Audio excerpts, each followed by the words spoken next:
Dans les prochains épisodes de Un si grand soleil. Alors que Léonore cherche à assumer l'entière responsabilité de ses actes, Alix se démène pour convaincre un artiste de lui faire confiance. Quant à Claire, elle replonge dans ses souvenirs. Léonore se dénonce, la police poursuit ses investigations sur la mort de Myriam. Les enquêteurs sont remontés jusqu'à un certain Pérez. L'homme a déjà été condamné à plusieurs reprises pour recel et cambriolage.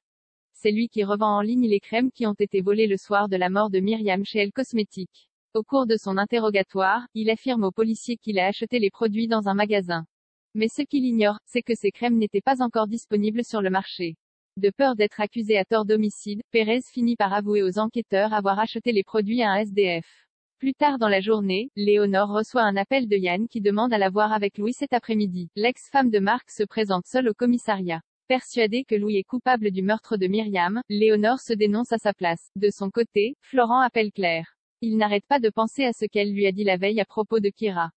Il aimerait parler à la jeune fille et l'inciter à lui confier ce qu'elle sait sur la mort de Myriam. Claire lui demande alors d'attendre qu'elle soit présente. Kira étant amoureuse de Louis, elle a peur que l'adolescente ne se braque. Claire explique ensuite à son compagnon qu'il ne doit pas l'attendre pour le dîner car elle doit voir une amie.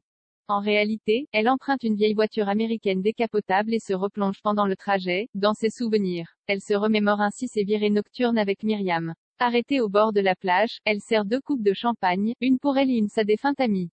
Alix se démène pour convaincre Ulysse. La galerie d'art d'Alix ouvre quelques jours. Elle veut absolument exposer les œuvres d'Ulysse Brunel, mais le peintre la prend pour une amatrice et ne désire pas lui confier ses toiles. La jeune femme se démène pour arriver à ses fins. Elle sollicite l'aide de Claudine. Alix aimerait que son amie lui prête des œuvres de maître afin qu'elle puisse les installer dans sa galerie.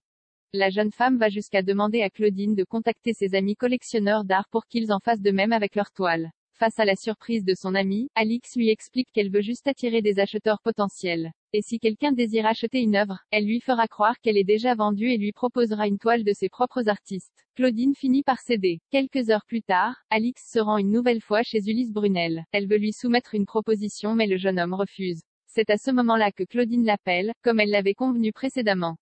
Alix prend alors l'appel et cite le nom d'artiste connu devant Ulysse.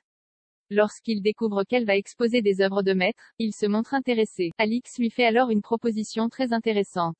S'il accepte de travailler avec elle, Ulysse touchera 80% des ventes le jour du vernissage. Ils reviendront ensuite à un système normal, 60-40% en faveur de la galerie.